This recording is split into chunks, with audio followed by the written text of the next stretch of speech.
अस्सलाम वालेकुम प्यारे इस्लामी भाइयों और बहनों,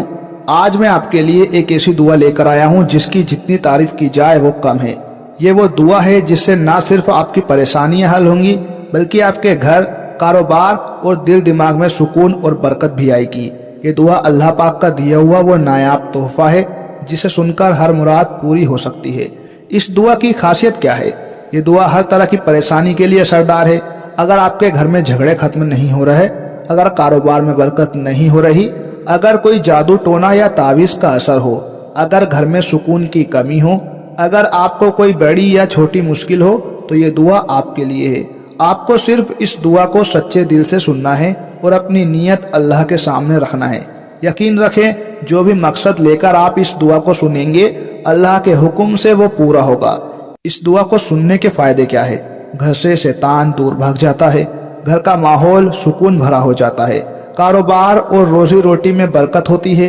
रिश्तों में मोहब्बत बढ़ती है, मुश्किलें आसान हो जाती हैं, कर्ज उतर जाता है, हर मुराद पूरी होती है। बस आपको करना ये है कि इस दुआ को अपने घर में तेज आवाज में बजाना है। ये दुआ सुनने भर से ही अल्लाह पाक आपके घर पर रहमत बरसाएगा, आपके घर की हर परेशानी और दिक्कत खत्म हो जाएगी। ये दुआ आपके दुश्मनों की चालों को नाकाम कर देगी। ये दुआ सुनने के बाद आपकी हर बात में असर पैदा हो जाएगा। जिसको भी आप जो भी बात बोलोगे वो बात ध्यान से सुनेगा। ये दुआ सुनने वाला शख्स जहाँ जाएगा वहाँ इज्जत पाएगा। इस दुआ के असर से बड़े मसले हल हो जाते हैं। आप जिस नीयत से सुनेंगे, अल्लाह उसी हिसाब से आपका मसला हल कर देगा। याद रखे, दुआ सुनाना मेरा काम है लेकिन शिफा देना सिर्फ अल्लाह का काम है। इसलिए पूरा यकीन के साथ आपको सुनना है। कमेंट में आमीन जरूर लिखें और इसे अपने दोस्तों और रिश्तेदारों के साथ शेयर करें। आइए सुनते हैं। अऊज़ु बिल्लाहि मिनश शैतानिर रजीम, बिस्मिल्लाहिर रहमानिर रहीम।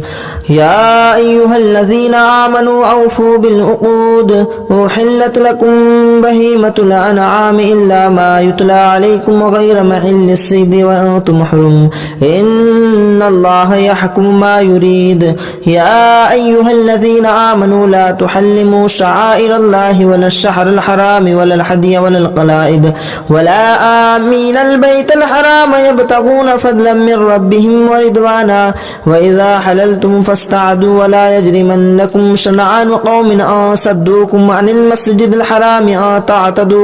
व तआवनू अलल बिर्रि वत्तक़वा वला तआवनू अलल इस्मि वल उद्वान वत्तक़ुल्लाह इन्नल्लाहा शदीदुल इक़ाब। हुर्रिमत अलैकुमुल मैततु वद्दमु वलहमुल खिंज़ीर वमा उहिल्ल लिग़ैरिल्लाहि बिहि वल मुनख़निक़तु वल मौक़ूज़तु वल मुतरद्दियतु वन नतीहतु वमा अकलस सबु इल्ला मा ज़क्कैतुम वमा ज़ुबिहा अलन नुस्बि व तस्तक़सिमू बिल अज़लाम ज़ालिकुम फ़िस्क़। अल यौमा यइसल लज़ीना कफ़रू मिन दीनिकुम फ़ला तख़शौहुम वख़शौन अल यौमा अकमलतु लकुम दीनकुम व अतममतु अलैकुम निअमती व रदीतु लकुमुल इस्लाम दीना फ़मन इत्तुर्रा फ़ी मख़मसतिन गैर मुतजानिफ़िन इस्म फ़इन्नल्लाहा गफ़ूरुर रहीम। यसअलूनक माज़ा उहिल्ल लहुम क़ुल उहिल्ल लकुमुत तय्यिबात वमा अल्लमतुम मिनल जवारिहि मुकल्लिबीन तुअल्लिमूनहुन्ना मिम्मा अल्लमकुमुल्लाह फ़कुलू मिम्मा अमसकना अलैकुम वज़्कुरू इस्मल्लाहि अलैहि वत्तक़ुल्लाह इन्नल्लाहा शदीदुल इक़ाब। अल यौमा उहिल्ल लकुमुत तय्यिबात व तआमुल लज़ीना ऊतुल किताब हिल्लुल लकुम व तआमुकुम हिल्लुल लहुम वल मुहसनातु मिनल मुअमिनाति वल मुहसनातु मिनल लज़ीना ऊतुल किताब मिन क़ब्लिकुम इज़ा आतैतुमूहुन्ना उजूरहुन्ना मुहसिनीन गैर मुसाफ़िहीन वला मुस्तख़िरीन आखिरा वमन यकफ़ुर बिल ईमान फ़क़द हबिता अमलुहु व हुवा फ़िल आखिरति हुमुल ख़ासिरून। या अय्युहल्लज़ीना आमनू इज़ा क़ुमतुम इलस सलाति फ़ग़सिलू वुजूहकुम व अयदियकुम इलल मराफ़िक़ वम्सहू बिरुऊसिकुम व अर्जुलकुम इलल कअबैन व इन कुंतुम जुनुबन फ़त्ताहरू व इन कुंतुम मर्दन औ أو على سفر خير لكم من الغيام أو لمسكنكم النساء فلم تجدوا ماء فتيمموا سعيدا طيبا فامسحوا بوجوهكم وأيديكم ما يريد الله ليجعل عليكم من حرج ولكن يريد ليطهركم وليتم نعمته عليكم لعلكم تشكرون واذكروا نعمة الله عليكم وميثاقه الذي واثقكم به إذ قلتم سمعنا وأطعنا واتقوا الله إن الله عليم بذات الصدور يا أيها الذين آمنوا كونوا قوامين لله شهداء بالقسط ولا يجرمنكم شنآن قوم أن صدوكم عن المسجد الحرام أن تعتدوا وتعاونوا على البر والتقوى يا أيها الذين آمنوا كونوا قوامين لله شهداء بالقسط ولا يجرمنكم شنآن قوم أن صدوكم عن المسجد الحرام أن تعتدوا وتعاونوا على البر والتقوى ولا تعاونوا على الإثم والعدوان واتقوا الله إن الله شديد العقاب يا أيها الذين آمنوا كونوا قوامين لله شهداء بالقسط ولا يجرمنكم شنآن قوم على ألا تعدلوا اعدلوا هو أقرب للتقوى واتقوا الله إن الله خبير بما تعملون وعد الله الذين آمنوا وعملوا الصالحات لهم مغفرة وأجر عظيم والذين كفروا وكذبوا بآياتنا أولئك أصحاب الجحيم يا أيها الذين آمنوا اذكروا نعمة الله عليكم إذ هم قوم أن يبسطوا إليكم أيديهم فكف أيديهم عنكم واتقوا الله وعلى الله فليتوكل المؤمنون ولقد أخذ الله ميثاق بني إسرائيل وبعثنا منهم 12 نقيبا وقال الله إني معكم لئن أقمتم الصلاة وآتيتم الزكاة وآمنتم برسلي وأزرتموهم وأقرضتم الله قرضا حسنا لأكفر عنكم سيئاتكم ولأدخلنكم جنات تجري من تحتها الأنهار فما كفر بعد ذلك منكم فقد ضل سواء السبيل وبما نقضهم ميثاقهم لعناهم وجعلنا قلوبهم قاسية يحرفون الكلم عن مواضعه ونسوا حظا مما ذكروا به ولا يجرمنكم أن تطهروا ولا تزالوا تطلعوا على خاناتكم منكم إلا قليلا منهم فاعفوا عنهم واستغفروا لهم إن الله يحب المحسنين ومن الذين قالوا إنا نصارى أخذنا ميثاقهم فنسوا حظا مما ذكروا به فأغرينا بينهم العداوة والبغضاء إلى يوم القيامة وسوف ينبهم الله بما كانوا يصنعون يا أهل الكتاب قد جاءكم رسولنا يبين لكم كثيرا مما كنتم تخفون من الكتاب ويعفو عن كثير قد جاءكم من الله نور وكتاب مبين يهدي به الله من اتبعه ودار رضوانه سبلا ويخرجنكم من الظلمات إلى النور بإذن ربهم ويهديهم إلى صراط مستقيم لقد كفر الذين قالوا إن الله هو المسيح ابن مريم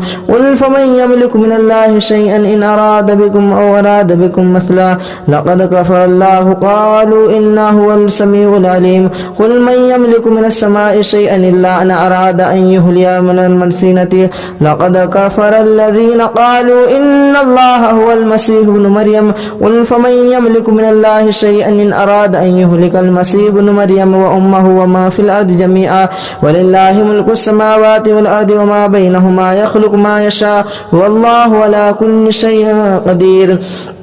وقالت اليهود والنصارى نحن أبناء الله وأحباؤه قل فلم يعذبكم بذنوبكم بل أنتم بشر ممن خلق يغفر لمن يشاء ويعذب من يشاء ولله ملك السماوات والأرض وما بينهما وإليه المصير يا أهل الكتاب قد جاءكم رسولنا يبين لكم كثيرا من الرسل أن تقولوا ما جاءنا من البشير والنذير فقد جاءكم بشير ونذير والله على كل شيء قدير وإذ قال موسى لقومه يا قوم اذكروا نعمة الله عليكم إذ جعل فيكم أنبياء وجعلكم ملوكا وآتاكم ما لم يؤت أحدا من العالمين يا قوم ادخلوا الجنة المقدسة يا قوم ادخلوا الأرض المقدسة التي كتب الله لكم ولا ترتدوا على أدباركم فتنقلبوا خاسرين قالوا يا موسى إنا فيها قوم جبارين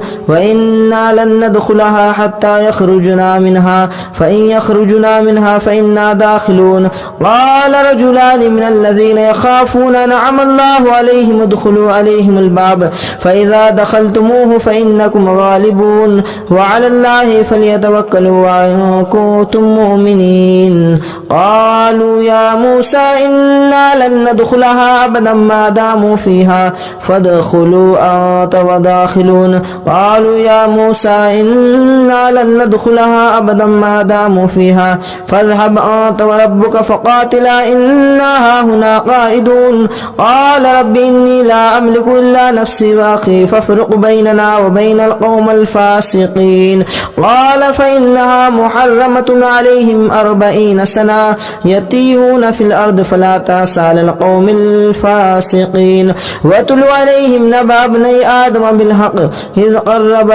قربنا قلنا يا بأوا بكم واتل عليهم نبأ ابني آدم بالحق إذ قربا قربانا فتقبل من أحدهما ولم يتقبل من الآخر قال لا تقبل من الآخر لئن بسطت إلي لئن بسطت واتل عليهم نبأ ابني آدم بالحق إذ قربا قربانا فتقبل من أحدهما ولم يتقبل من الآخر قال أقتلنك قال إنما يتقبل الله من المتقين لئن بسطت إلي يدك لتقتلني ما أنا بباسط يدي لأقتلك إني أخاف الله رب العالمين إني أريد أن تبوء بإثمي وإثمك فتكون من أصحاب النار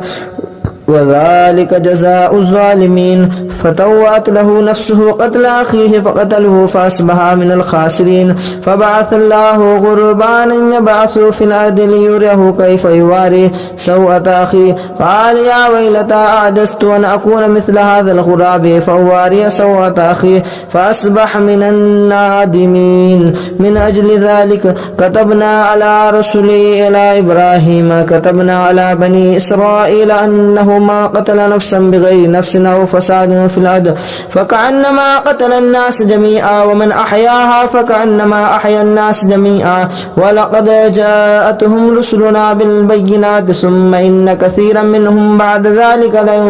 لمفسدون إنما جزاء الذين يحاربون الله ورسوله ويسعون في الأرض فسادا أن يقتلوا أو يصلبوا أو تقطع أيديهم وأرجلهم من خلاف أو ينفوا من الأرض ذلك لهم خزي في الدنيا وهم في الآخرة عذاب عظيم إلا الذين تابوا من بعد ذلك تقدروا عليهم فاعلموا أن الله غفور رحيم يا أيها الذين آمنوا اتقوا الله وابتغوا إليه الوسيلة وجاهدوا في سبيله لعلكم تفلحون إن الذين كفروا لو أن لهم ما في الأرض جميعا ومثله معه لافتدوا به من عذاب يوم القيامة ما تقبل منهم ولهم عذاب يريدون أن يخرجوا من النار وما هم خارجين من النار ولهم عذاب مقيم والسارق والسارقة فاقطعوا أيديهما جزاء بما كسب نكالا من الله والله عزيز حكيم فما تاب من بعد ظلمه وأصلح فإن الله يتوب عليهم إن الله غفور رحيم ألم تعلم أن الله له ملك السماوات والأرض يعذب من يشاء ويغفر لمن يشاء ويعذب من يشاء ويعذب من يشاء ولم تعلم أن الله له ملك السماوات والأرض يعذب من يشاء ويغفر لمن يشاء والله على كل شيء قدير يا أيها الرسول لا يحزنك الذين يصارعون في الكفر من الذين قالوا آمنا بأفواههم ولم تؤمن قلوبهم ومن الذين هادوا سماعون للكذب سماعون لقوم آخرين لم يأتوك يحرفون الكلم من بعد مواضعه يقولون إن أوتيتم هذا فخذوه وإن لم تؤتوه فاحذروا ومن يرد الله فتنته فلا تملك له من الله شيئا أولئك لم يرد الله أن يطهر قلوبهم لهم في الدنيا خزي ولهم في الآخرة عذاب عظيم سماعون للكذب أكالون للسهت فإن جاءوك فاحكم بينهم أو أعرض عنهم وإن تعرض عنهم فلن يضروا الله شيئا وإن حكمت فاحكم بينهم إن الله الله يحكم من المتقين وكيف يحكمونك وعندهم التوراة فيها حكم الله ثم يتولون من بعد ذلك وما أولئك بالمؤمنين إنا أنزلنا التوراة فيها هدى والنور يحكم بها النبيون الذين أسلموا للذين هادوا والربانيون والأحبار بما استحفظوا من كتاب الله وكانوا عليه شهداء فلا تخشوا الناس واخشوني ولا تشتروا بآياتي ثمنا قليلا ومن لم يحكم بما أنزل الله فأولئك هم الكافرون وكتبنا عليهم فيها أن النفس بالنفس والعين بالعين والأنف بالأنف والأذن بالأذن والسن بالسن والجروح قصاص فما تصدق به فهو خير كفارة الله ومن لم يحكم بما أنزل الله فأولئك هم الظالمون وقفينا على آثارهم بعيسى ابن مريم مصدقا لما بين يديه من التوراة وآتيناه الإنجيل فيه هدى والنور ومصدقا لما بين يديه من التوراة وهدى وموعظة للمتقين وليحكم أهل الإنجيل بما أنزل الله فيه ومن لم يحكم بما أنزل الله فأولئك هم الفاسقون وأنزلنا إليك الكتاب بالحق مصدقا لما بين يديه من الكتاب ومهيمنا عليه فاحكم بينهم بما أنزل الله ولا تتبعوا أهواءهم أما جاءك من الحق لكل جعلنا منكم إشرة ومنهاجا ولو شاء الله لجعلكم أمة واحدة ولكن يبعث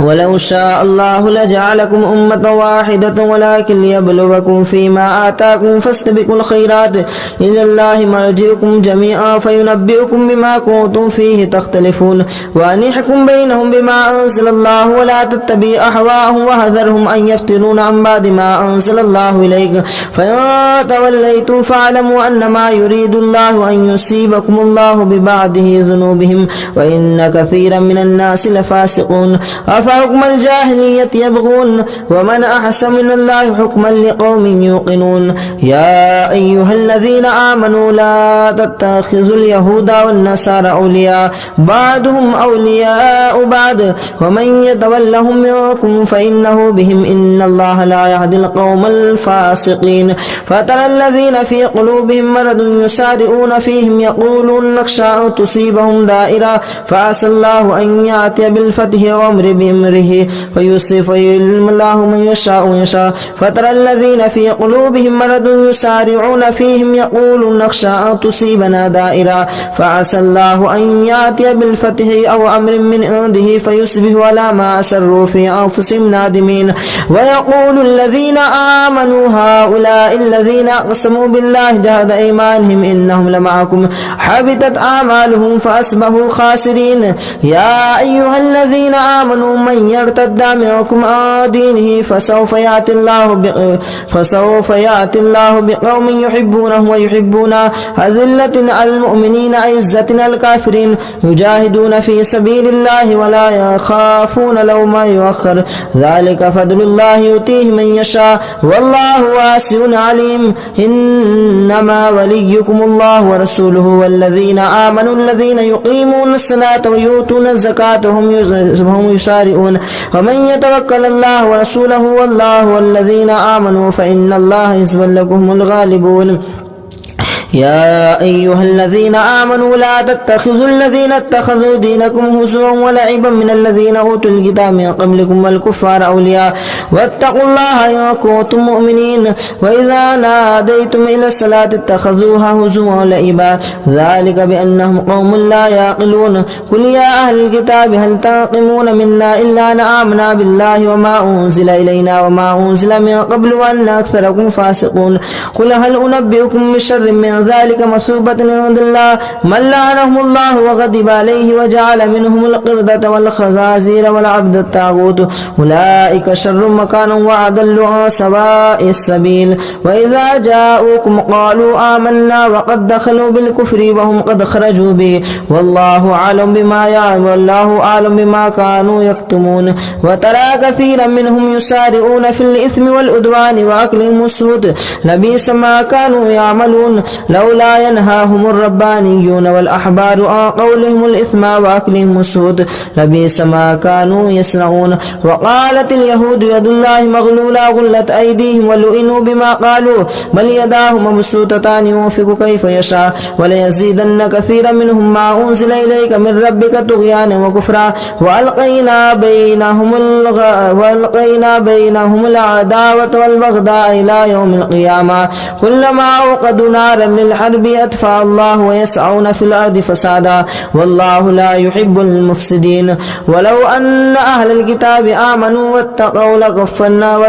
لكفرنا عنهم سيئاتهم ولأدخلنهم جنات تجري من تحتها الأنهار ولو أنهم أقاموا الصلاة والإنجيل وما أنزل الله إليك من ربهم لأكلوا من فوقهم ومن تحت أرجلهم منهم أمة مقتصدة وكثير منهم ساء ما كانوا يعملون. يا أيها الرسول بلغنا ما أنزل إليك من ربك وإن لم تفعل فما بلغت رسالته والله يعصمك من الناس إن الله لا يهدي القوم الكافرين. قل يا أهل الكتاب لستم على شيء حتى تقاتلوا التوراة والإنجيل وما أنزل إليكم من ربكم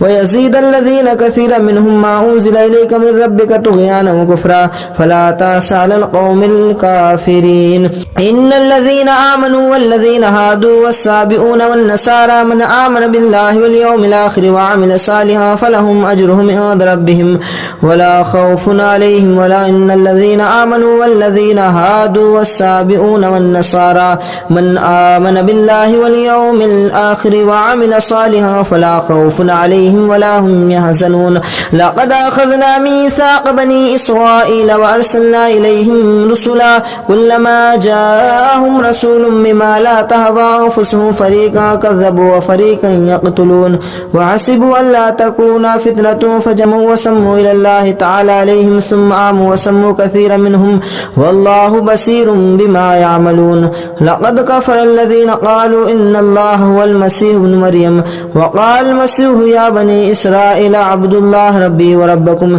إنه من يشرك بالله فقد حرم الله عليه الجنة ومأواه النار وما للظالمين من أنصار. لقد كفر الذين قالوا إن الله ثالث ثلاثة وما من إله إلا إله واحد وإن لم ينتهوا عما كانوا ليمسن الذين كفروا منهم عذاب أليم. أفلا يتوبون إلى الله ويستغفرون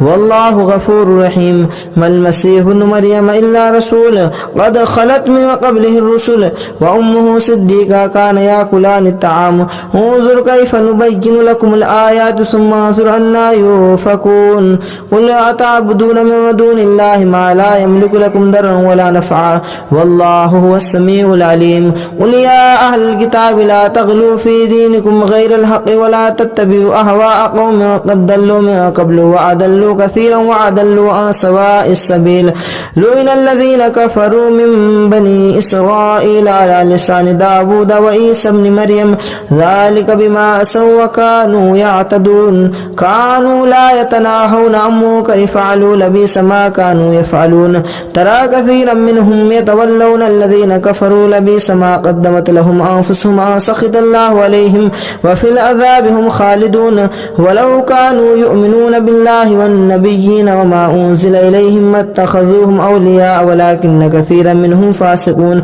لتجدن أشد الناس على عداوة الذين آمنوا الهدى والذين أشركوا ولتجدن أقربهم مودة للذين آمنوا الذين قالوا إنا نصارى ذلك بأنهم منهم قسيسين ورهبانا وأنهم لا يستكبرون. يا أيها الذين آمنوا لا يستكبرون. وإذا سمعوا ما أنزل إلى الرسول ترى أعينهم تفيض من الدمع مما عرفوا من الحق يقولون ربنا آمنا فاكتبنا مع الشاهدين. وما لنا لا نؤمن بالله وما جاءنا من الحق ونطمع أن يدخلنا ربنا مع القوم الصالحين فأثابهم الله بما قالوا جنات تجري من تحتها الأنهار خالدين فيها وذلك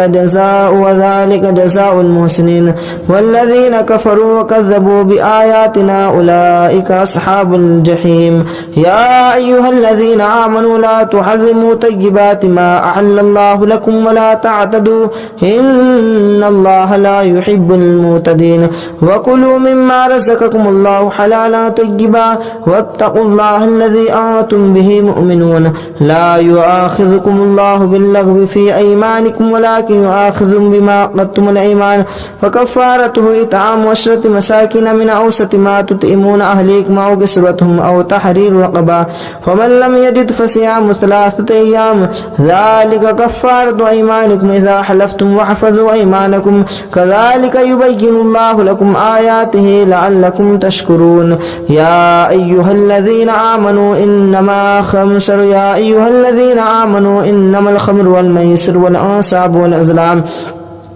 رجس من عمل الشيطان فاجتنبوه لعلكم تفلحون إنما يريد الشيطان أن يوقع بينكم العداوة والبغضاء في الخمر والميسر ويصدكم عن ذكر الله وعن الصلاة فهل أنتم منتهون وأطيعوا الله وأطيعوا الرسول واحذروا فإن توليتم فاعلموا أنما على رسولنا البلاغ المبين ليس عليكم جناح أن تبتغوا فضلا من ربكم ليس على الذين آمنوا وعملوا الصالحات جناح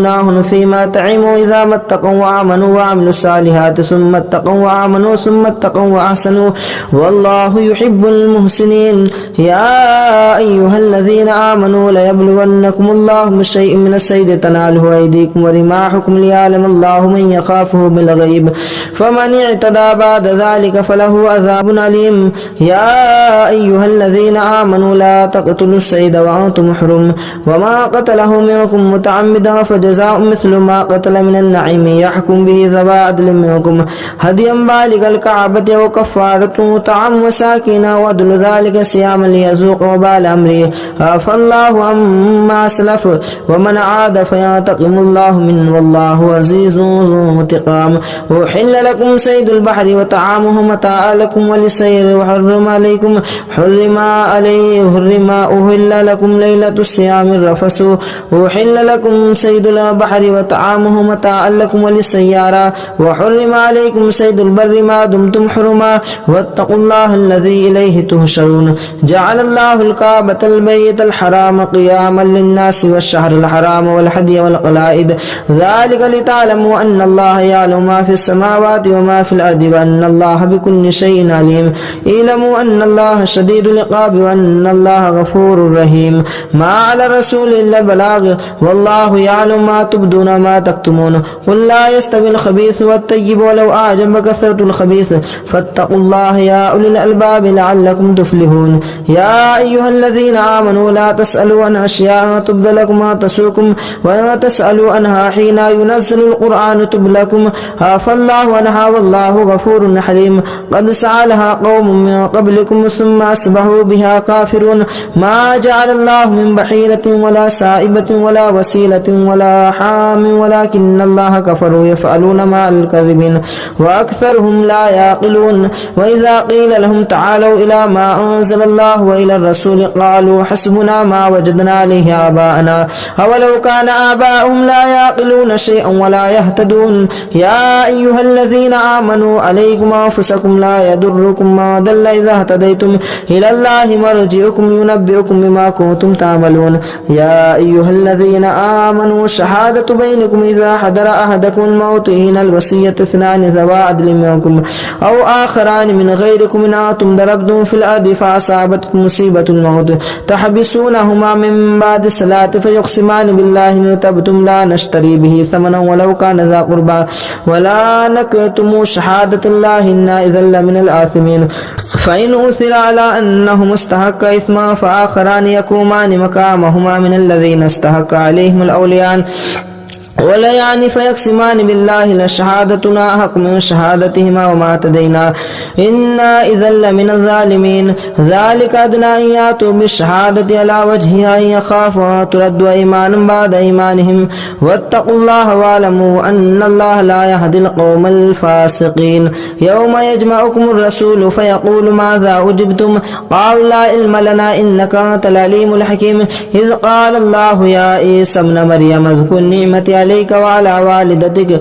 إذ أيدتك بروح القدس تكلم الناس في المهد وكهلا وإذ علمتك الكتاب والحكمة والتوراة والإنجيل وإذ تخلق من الطين كهيئة الطير بإذني فتنفخ فيها فتكون طيرا بإذني وتبرئ الأكمه والأبرص بإذني وإذ تخرج الموت بإذني وإذ كففت بني إسرائيل عنك إذ جئتهم بالبينات فقال الذين كفروا منهم إن هذا إلا سحر مبين وإذ أوحيت إلى الحواريين أن آمنوا بي وبرسولي قالوا آمنا واشهد بأننا مسلمون إذ قال الحواريون يا عيسى ابن مريم هل يستطيع ربك أن ينزل علينا مائدة من السماء قال اتقوا الله إن كنتم مؤمنين قالوا نريد أن نأكل منها وتطمئن قلوبنا ونعلم قد صدقتنا ونكون عليها من الشاهدين قال عيسى ابن مريم اللهم ربنا أنزل علينا مائدة من السماء قال الله إن الله وإذ قال الله يا عيسى ابن مريم أنت قلت للناس تكفر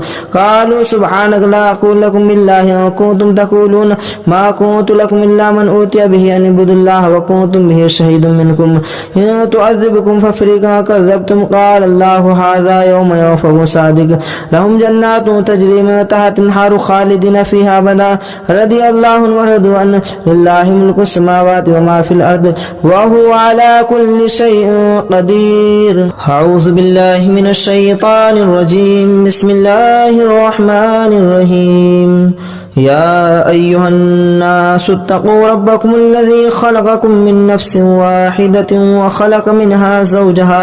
زوجها وبث منهما رجالا كثيرا ونساء واتقوا الله الذي تساءلون به والأرحام إن الله كان عليكم رقيبا وآتوا اليتامى أموالهم ولا تتبدلوا الخبيث بالطيب ولا تأكلوا أموالهم إلى أموالكم إنه كان حوبا كبيرا وإن خفتم ألا تقسطوا في اليتامى فانكحوا ما طاب لكم من النساء مثنى وثلاث ورباع فإن خفتم ألا تعدلوا فواحدة أو ما ملكت أيمانكم ذلك أدنى ألا تعولوا وآتوا النساء صدقاتهن نحلا فإن تبن لكم عن شيء منه نفسا فكلوا منه نساء مارئا وآتوا النساء صدقاتهن نحلا فإن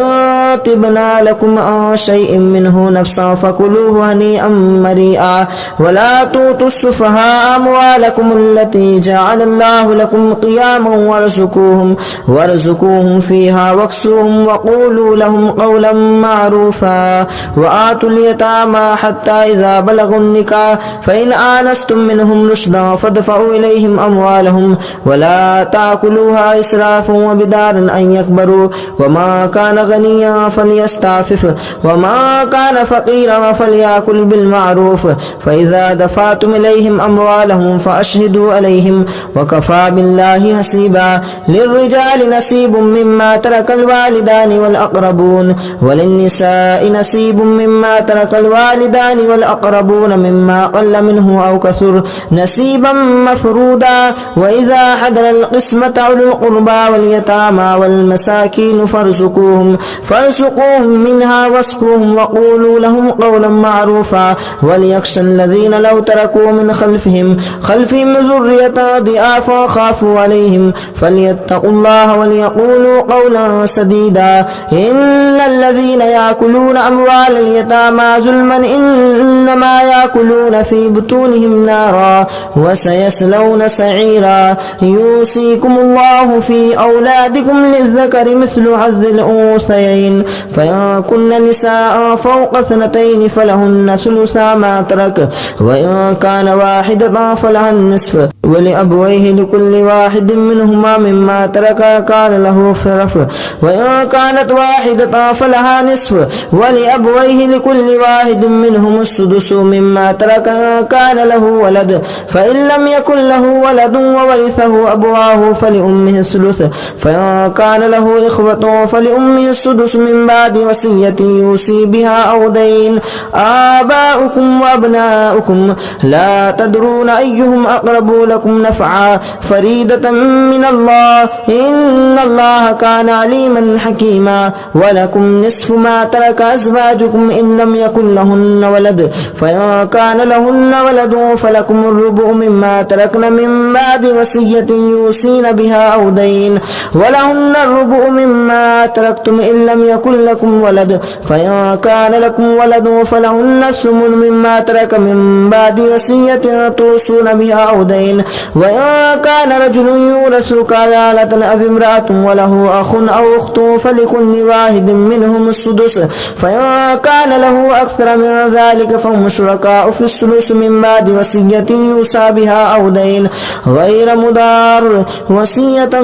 من الله والله عليم حكيم. تلك حدود الله ومن يطع الله ورسوله يدخله جنات تجري من تحتها الأنهار خالدين فيها وذلك الفوز العظيم. ومن يرد الله ورسوله ويتعدى حدوده يدخله نارا خالدا فيها وله عذاب مهين. واللاتي ياتين الفاحشة من نسائكم فاستشهدوا عليهن 4 منكم فإن شهدوا فأمسكوهن في البيوت حتى يتوفاهن الموت أو يجعل الله لهن سبيلا. واللذان ياتيانها منكم فآذوهما فإن تابا وأصلحا فأعرضوا عنهما إن الله كان توابا رحيما. إنما التوبة على الله للذين يعملون السوء بجهالة ثم يتوبون من قريب فأولئك يتوب الله عليهم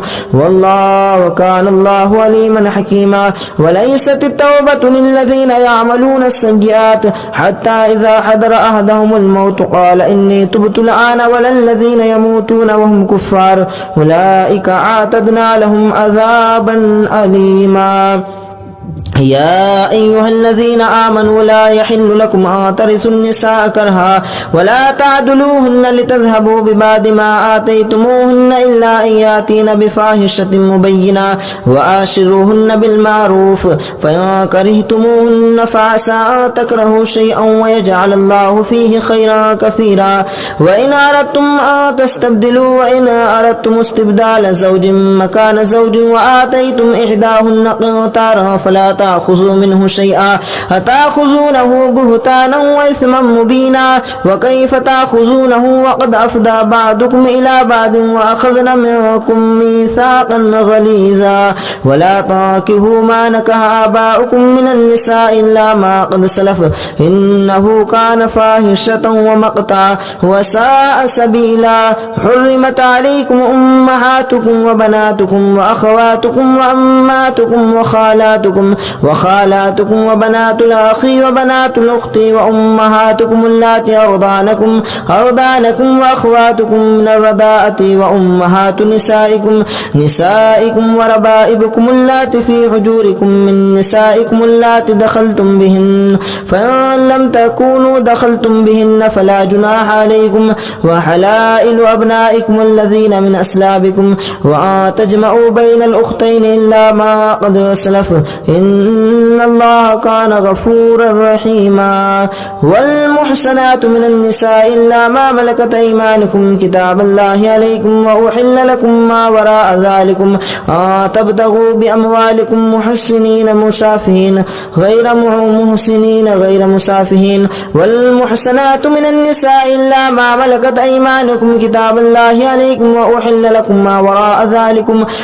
تبتغوا بأموالكم محسنين غير مسافهين فما استطعتم به منهن فآتوهن أجورهن فريدا. ولا جناح عليكم فيما تراضيتم به من بعد الفريضة إن الله كان عليما حكيما. ومن لم يستطع منكم طولا أن ينكح المحسنات المؤمنات فمما ملكت أيمانكم من فتياتكم المؤمنات والله أعلم بإيمانكم بعضكم من بعض فانكحوهن بإذن أهلهن وآتوهن أجورهن بالمعروف محسنات غير مسافحات وغير متخذي أخدان فإذا أحسن فإن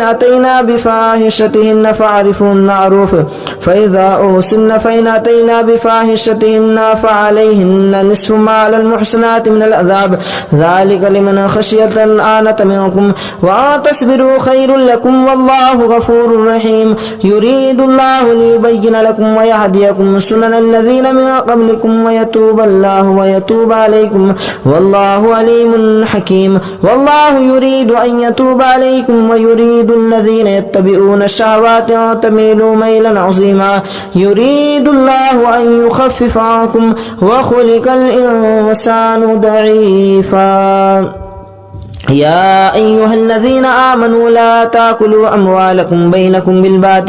بالباطل إلا أن تكون تجارة أن تراض منكم ولا تقتلوا أنفسكم إن الله كان بكم رحيما ومن يفعل ذلك عدوانا وظلما فسوف نصليه نارا وكان ذلك على الله يسيرا أن تجتنبوا كبائر ما تنهون عنه نكفر عنكم سيئاتكم وندخلكم مدخلا كريما ولا تتمنوا ما فضل الله به بعضكم على بعض للرجال نصيب مما اكتسبوا وللنساء نصيب مما اكتسبن واسألوا الله من فضله إن الله كان بكل شيء عليما ولكل جعلنا موالي مما ترك الوالدان والأقربون والذين عقدت أيمانكم فآتوهم نصيبهم إن الله كان على كل شيء شهيدا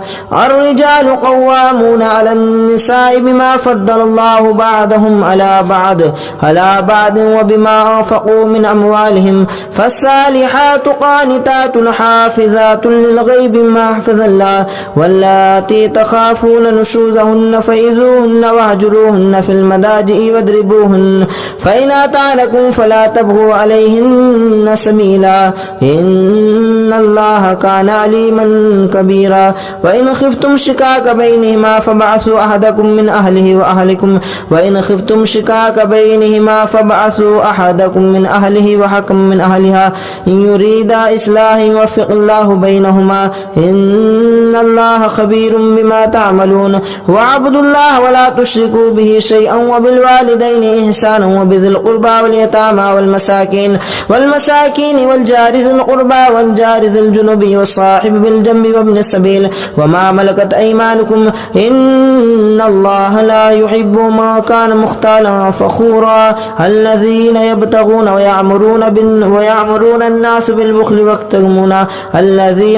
الذين يبخلون ويعمرون الناس بالبخل ويكتمون ما آتاهم الله من فضله وأعتدنا للكافرين عذابا مهينا والذين ينفقون أموالهم رياء الناس ولا يؤمنون بالله ولا باليوم الآخر ومن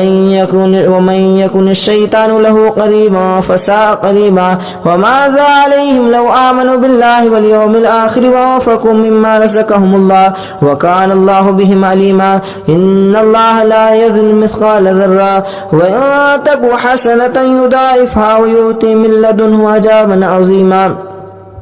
فكيف إذا جئنا من كل أمة شهيد وجئنا بك شهيدا على هؤلاء فكيف إذا جئنا من كل أمة بشهيد وجئنا بك على هؤلاء شهيدا يومئذ يود الذين كفروا وعصوا الرسول لو تسوى بهم العذاب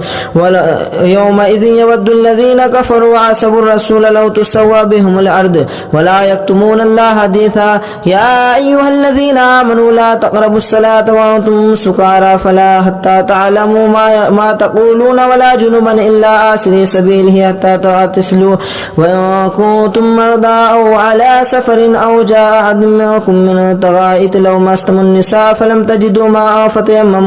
فتيمموا سعيدا طيبا فامسحوا بوجوهكم وأيديكم إن الله كان عفوا غفورا ألم تر إلى الذين أوتوا نصيبا من الكتاب يشترون الضلالة الضلالة ويريدون أن تضلوا السبيل والله أعلم بأعدائكم وكفى بالله وليا ولا وكفى بالله نصيرا من الذين هادوا يحرفون الكلم عن مواضعه ويقولون سمعنا وعصينا واسمع غير مسمع ورائنا ليا بألسنة وطعنا في دينهم ولو أنهم قالوا سمعنا وأطعنا واسمع وانظرنا لكان خيرا لهم وأعظم ولكن لعنهم الله بكفرهم فلا يؤمنون إلا قليلا يا أيها الذين أوتوا الكتاب آمنوا بما نزلنا مصدقا لما معكم من قبل أن نطمس وجوها فنردها على أدبارها أو نلعنهم فما لعنا أصحاب السبت وكان أمر الله مفعولا إن الله لا يغفر أن يشرك به ويغفر ما دون ذلك لمن يشاء ومن يشرك بالله فقد افترى إثما عظيما ألم تر إلى الذين يزكون أنفسهم بل الله يزكي من يشاء ولا يظلمون فتيلا انظر كيف يفترون على الله الكذب وكفى به إثما مبينا ألم تر إلى الذين أوتوا نصيبا من الكتاب يؤمنون بالجبت والطاغوت ويقولوا للذين كفروا هؤلاء أهدى من الذين آمنوا سبيلا أولئك الذين لعنهم الله ومن يلعن الله فلا تجد له نصيرا أم لهم نصيب من الملك فإذا لا يؤتون الناس نقيرا أم يحسدون الناس على ما آتاهم الله من فضله فقد آتينا على إبراهيم الكتاب والحكمة وآتيناهم ملكا عظيما فمنهم من آمن به ومنهم من صد عنه وكفى بجهنم سعيرا إن الذين كفروا بآياتنا سوف نصليهم نارا كلما نضجت جلودهم بدلناهم جلودا غير هؤلاء فمنهم من آمن به ومنهم من صد عنه وكفى بجهنم سعيرا إن الذين كفروا بآياتنا سوف نصليهم نارا كلما نضجت جلودهم بدلناهم جلودا غيرها ليذوقوا العذاب إن الله كان عزيزا حكيما والذين آمنوا وعملوا الصالحات سندخلهم جنات تجري من تحتها الأنهار خالدين فيها أبدا لهم فيها أزواج مطهرة وندخلهم ذلا ذليلا إن الله يأمركم أن تؤدوا الأمانات إلى أهلها وإذا حكمتم بين الناس أن تحكموا بالعدل إن الله نعم ما يعظكم به إن الله كان سميعا بصيرا يا أيها الذين آمنوا أطيعوا الله وأطيعوا الرسول وأولي الأمر منكم فإن تنازعتم في شيء فردوه إلى الله والرسول إن كنتم تؤمنون بالله واليوم الآخر ذلك خير وأحسن تأويلا ألم تر إلى الذين يزعمون أنهم آمنوا بما أنزل إليك وما أنزل من قبلك يريدون أن يتحاكموا إلى الطاغوت وقد أمروا أن يكفروا به ويريد الشيطان أن يضلهم ضلالا بعيدا وإذا قيل لهم تعالوا إلى ما أنزل الله وإلى الرسول رأيت المنافقين يصدون عنك صدود الله فكيف إذا أصابتهم مصيبة بما قدمت أيديهم ثم جاءوك يحلفون بالله إن أردنا إلا إحسانا وتوفيقا أولئك الذين يعلم الله ما في قلوبهم فاعرض عنهم وإذهم وقل لهم في أنفسهم قولا بليغا وما أرسلنا من رسول إلا ليطاع بإذن الله ولو أنهم إذ ظلموا أنفسهم جاءوك فاستغفروا الله واستغفر لهم الرسول لوجدوا الله توابا رحيما فلا وربك لا يؤمنون حتى يحكموك فيما شجر بينهم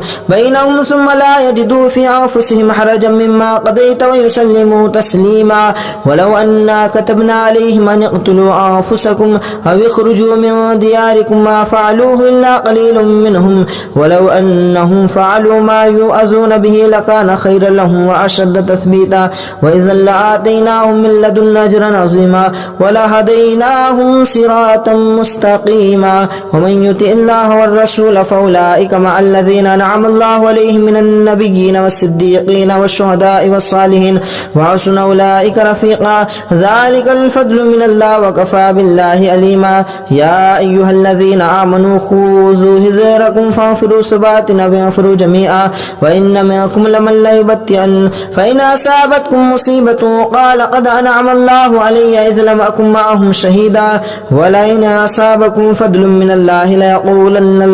ليقولن ولئن أصابكم فضل من الله ليقولن كأن لم تكن بينكم وبينهم مودة يا ليتني كنت معهم فأفوز فوزا عظيما فليقاتل في سبيل الله الذين يشترون الحياة الدنيا بالآخرة ومن يقاتل في سبيل الله فيقتل أو يغلب فسوف نؤتيه أجرا عظيما وما لكم لا تقاتلون في سبيل الله والمستضعفين من الرجال والنساء والولدان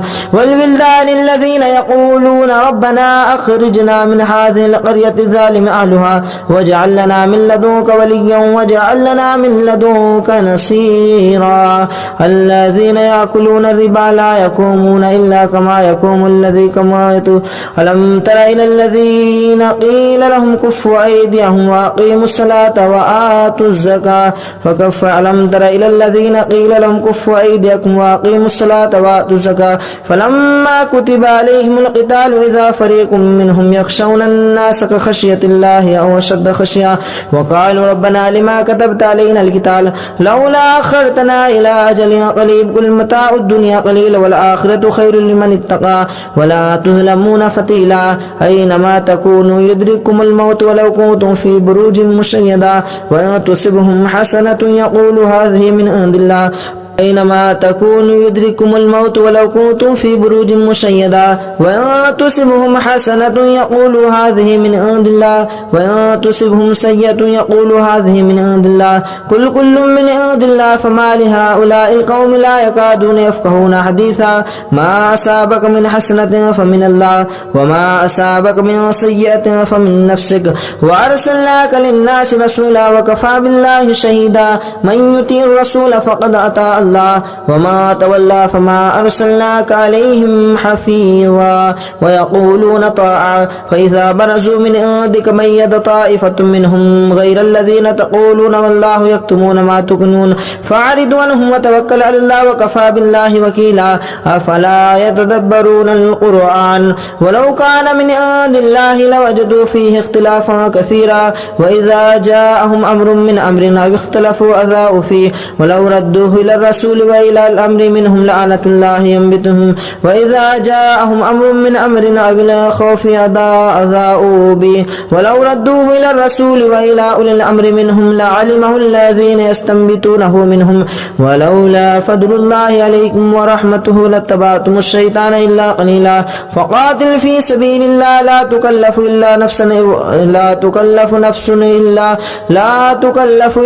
نفسها وحرد المؤمنين أسأل الله أن يكف بعث الذين كفروا والله أشد بعثا وأشد تنكيلا من يشفع شفاعة حسنة يكن له نصيب منها ومن يشفع شفاعة سيئة يكن له نصيب منها وكان الله على كل شيء مقيتا وإذا حييتم بتحية فحيوا بأحسن منها أو ردوها إن الله كان على كل شيء حسيبا الله لا إله إلا هو ليجمعنكم إلى يوم القيامة لا ريب فيه ومن أصدق من الله حديثا فما لكم في المنافقين فئتين والله أركسهم بما كسبوا أتريدون أن تهدوا من أضل الله ومن يضلل الله فلا تجد له سبيلا ودوا لو تكفرون كما كفروا فتكونون سواء فلا تتخذوا منهم أولياء حتى يهاجروا في سبيل الله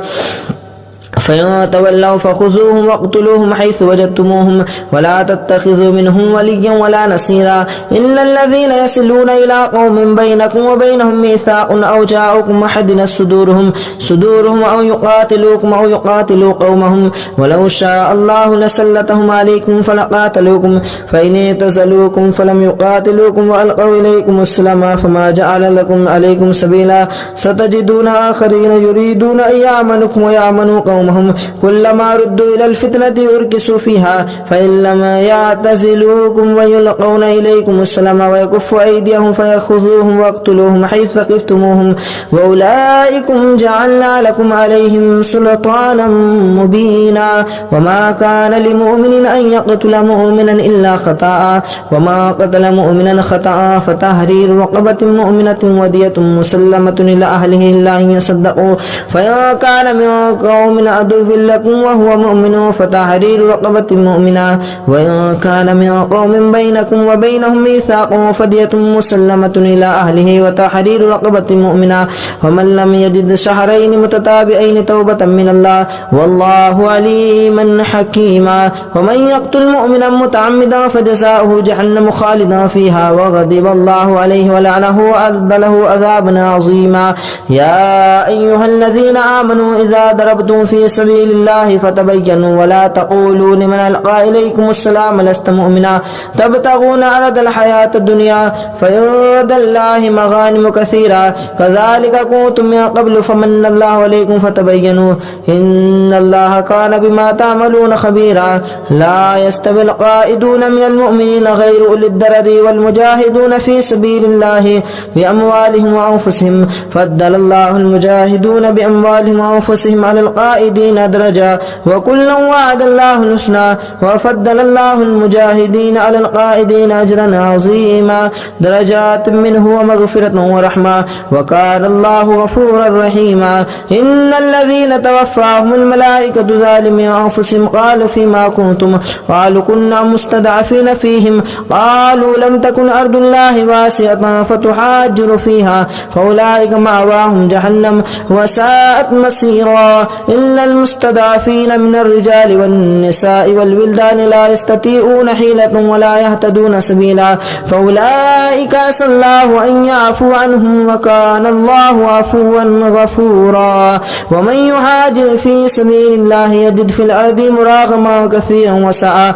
ومن يخرج من بيته مهاجرا لله ورسوله ثم يدركه الموت فقد وقع أجره إلى الله وكان الله غفورا رحيما وإذا ضربتم في الأرض فليس عليكم جناح أن تقتلوا من صدقات وإذا ضربتم في الأرض فليس عليكم جناح أن تقصدوا من أصواتكم إن خفتم أن يفتنكم الذين كفروا إن الكافرين كانوا لكم عدوا مبينا وإذا كنت فيهم فأقمت لهم الصلاة فلتقم طائفة منهم معك وليأخذوا أسلحتهم فإذا سجدوا فليأكلوا من ورائكم ولتأتي طائفة أخرى لم يصلوا فليصلوا عليكم وليأخذوا حذركم وأسلحتكم ود الذين كفروا لو تغفلون عن أسلحتكم وأمتعتكم فيميلون عليكم ميلة واحدة ولا جناح عليكم إن كان بكم أو متم ولا جناح عليكم إن كان بكم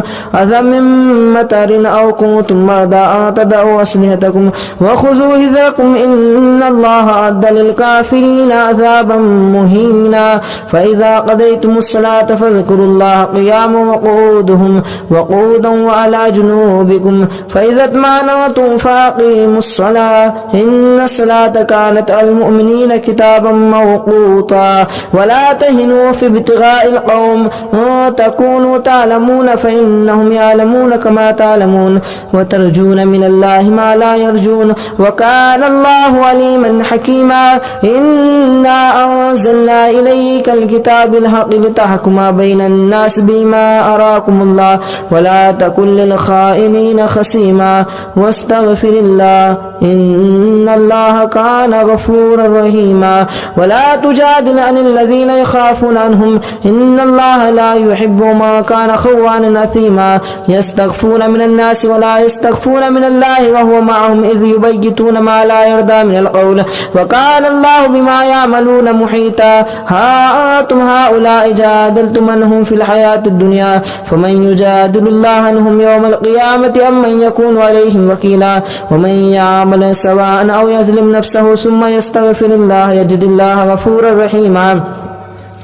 ومن يكسب فإنما يكسب على نفسه وكان الله عليما حكيما ومن يكسب خطيئة أو إثما ثم يوم به بريء منهم فقد احتمل بهتانا وإثما مبينا ولولا فضل الله عليك ورحمته لحمت طائفة منكم أن يضلوك وما يضلون إلا أنفسهم وما يضرون من شيء وأنزل الله عليك الكتاب والحكمة وعلمك ما لم تكن تعلم وكان فضل الله عليك عظيما لا خير في كثير من نجواهم إلا من أمر بصدقة أو معروف أو إصلاح بين الناس ومن يفعل ذلك ابتغاء مرضات الله فسوف نؤتيه أجرا عظيما ومن يشاقق الرسول من بعد ما تبين لهم الهدى ويتبع غير سبيل المؤمنين نوله ما تولى ونصليه جهنم وساءت مسيرا إن الله لا يغفر أن يشرك به ويغفر ما دون ذلك لمن يشاء ومن يشرك بالله فقد ضل ضلالا بعيدا إن يدعون من دونه إلا إناثا وإن يدعون إلا شيطانا مريدا لعنه الله وقال لأتخذن من عبادك نصيبا مفرودا ولأضلنهم ولأمنينهم ولآمرنهم فليبتكن آذان الأنعام ولآمرنهم فلا يغيرن خلق الله ومن يتخذ الشيطان وليا من دون الله فقد خسر خسرانا مبينا يعدهم ويمنيهم وما يعدهم الشيطان إلا غرورا أولئك مأواهم جهنم ولا يجدون عنها محيصا والذين آمنوا وعملوا الصالحات سندخلهم جنات تجري من تحتها الأنهار خالدين فيها أبدا وعد الله حقا ومن أصدق من الله قيلا ليس بأمانيكم ولا أماني أهل الكتاب من يعمل سوءا يجز به ولا يجد له من دون الله وليا ولا نصيرا ومن يعمل من الصالحات من ذكر أو أنثى وهو مؤمن فأولئك يدخلون الجنة ولا يظلمون نقيرا ومن أحسن دينا ممن أسلم وجهه لله وهو محسن واتبع ملة إبراهيم حنيفا واتخذ الله إبراهيم خليلا ولله ما في السماوات وما في الأرض وكان الله بكل شيء محيطا ويستفتونك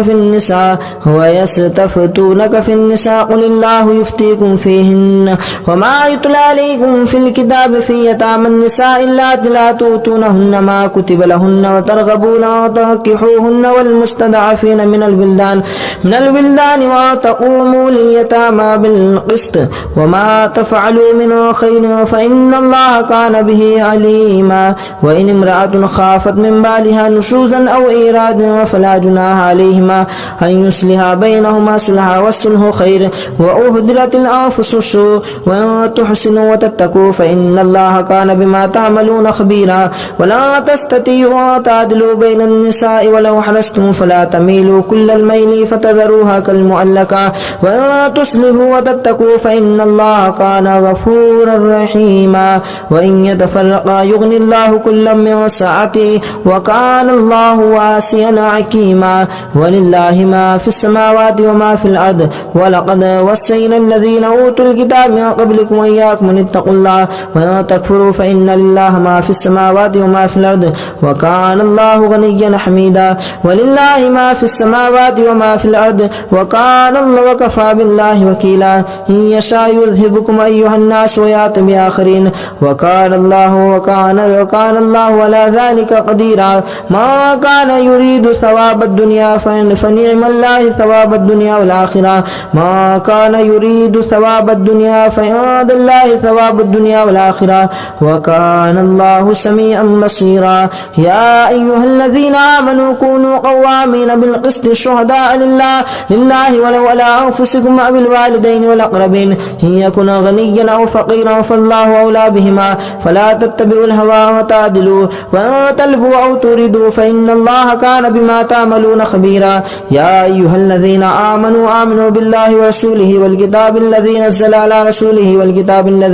والكتاب الذي أنزل من قبل ومن يكفر بالله وملائكته وكتبه ورسله واليوم الآخر فقد ضل ضلالا بعيدا إن الذين آمنوا ثم كفروا ثم آمنوا ثم كفروا ثم ازدادوا كفرا لم يكن الله إن الذين آمنوا ثم كفروا ثم آمنوا ثم كفروا ثم ازدادوا كفرا لم يكن الله ليغفر لهم ولا ليهديهم سبيلا بشر المنافقين بأن لهم عذابا أليما الذين يتخذون الكافرين أولياء من دون المؤمنين أيبتغون عندهم العزة فإن العزة لله جميعا وقد نزل عليكم في الكتاب أن إذا سمعتم آيات الله يكفر بها ويستهزأ بها فلا تقعدوا معهم حتى يخوضوا في حديث غيره إنكم إذا مثلهم إن الله جامع المنافقين والكافرين في جهنم جميعا الذين يتربصون بكم فإن كان لكم فتح من الله قالوا ألم نكن معكم وإن كان الكافر نصيب قالوا ألم نستحوذ عليكم ونمنعكم من المؤمنين فالله يحكم بينكم يوم القيامة ولن يجعل الله للكافرين على المؤمنين سبيلا إن المنافقين يخادعون الله وهو خادعهم وإذا قاموا إلى الصلاة قاموا كسالى يراءون الناس ولا يذكرون الله إلا قليلا مذبذبين بين ذلك لا إله إلا هؤلاء ولا إله هؤلاء ومن يضل الله فلا تجد له سبيلا